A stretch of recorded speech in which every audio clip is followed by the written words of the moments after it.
Native warm season grasses do most of their growing during the hottest months of the year.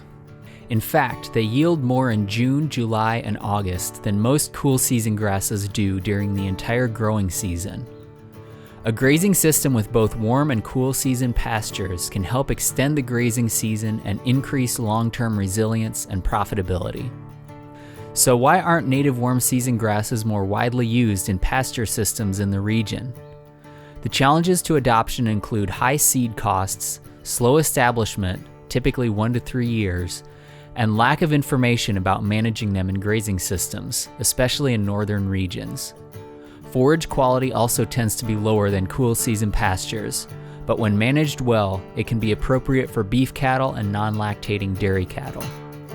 Well-established and managed native warm season grass pastures can be productive for decades with minimal inputs. This video and its accompanying fact sheet provide practical management guidelines for managing native warm season grass pastures for livestock farmers who wish to incorporate them into their grazing systems.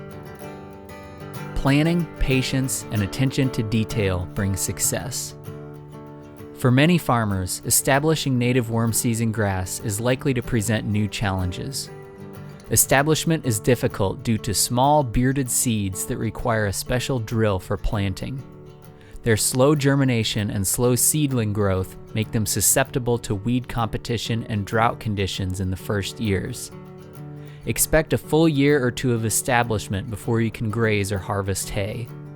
Once established and managed properly, native warm season grasses will last for decades with few purchased inputs.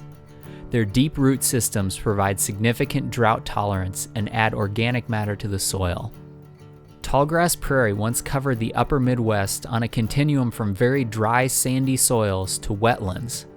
Species mixes can be developed that are well suited to almost any site in the region. The common species of tallgrass prairie grasses are big bluestem, Indian grass, switchgrass, and little bluestem. These species perform well under managed grazing, and seed is widely available. Some native seed companies offer pre-made mixes for different soil types and locations.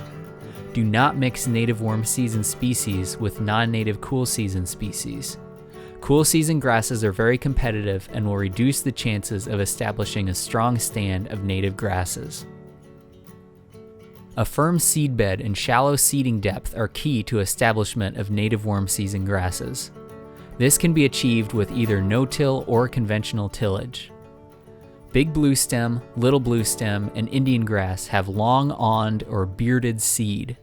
Unless you're using a commercial variety of seed that has had the awns removed, it will be necessary to use a seed drill equipped with a specialized native grass box that is constructed to distribute the fuzzy seed uniformly.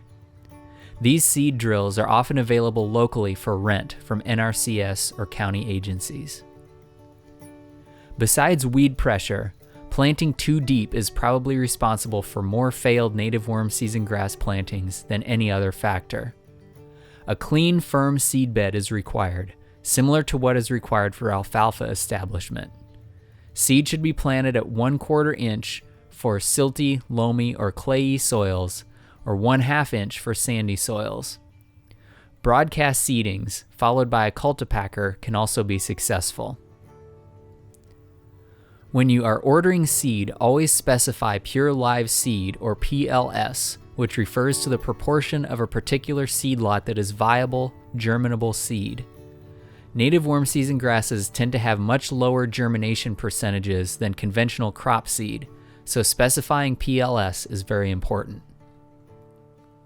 Special attention should also be paid to dormancy rate. Dormant seed usually requires stratification, or a period under moist, cold conditions, to break dormancy and induce germination. Dormancy rates are reported on native warm season grass seed tags. Warm season grass seed likes warm soil. Spring seeding often takes place in May and June, or when soil temperatures are above 60 to 65 degrees. Late fall seeding can also be very successful, usually from early September until the soil freezes. Fall plantings are considered dormant seedings. In other words, the seeds will not germinate that fall, but will overwinter in the soil and germinate the following spring. Seedlings will be small and require only modest fertility levels to thrive. Fertilizer should only be added if soil tests indicate a deficiency. Nitrogen should never be added during establishment, since it will only contribute to aggressive weed growth. Once you have planted your warm season pasture, you have 2 jobs left to do. Control weed pressure and be patient. Native warm season grasses require 3 growing seasons to become fully established. Inspect your field in the weeks following planting. Be prepared to either clip or spray weeds as needed. Timeliness is critical. If your first year stand has substantial weed pressure going into fall dormancy, consider using a prescribed burn the following spring when the native warm season grass is just beginning to grow. Such fires will help suppress annual weeds and cool season grasses. Your goal is a stand with an average seedling density of 1 or more plants per square foot. Stands with 1 seedling per 2 square feet may be of some concern, but will likely be fine. You can cautiously begin harvesting forage during the second growing season. A single early cutting or grazing in mid-June will not damage a healthy second-year stand, but waiting until the 3rd year will promote even better establishment. Because native warm season grasses have a different growth pattern and rest requirements than cool season grasses, and because cool seasons are more competitive than native warm season grasses, it is not advisable to mix them in the same pasture.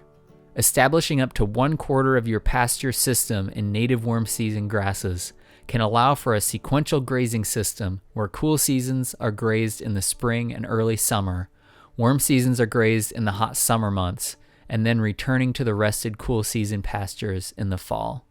For grazing native warm season grasses, plan on 2 passes or cycles through the established pasture with 30 to 60 days rest between grazings.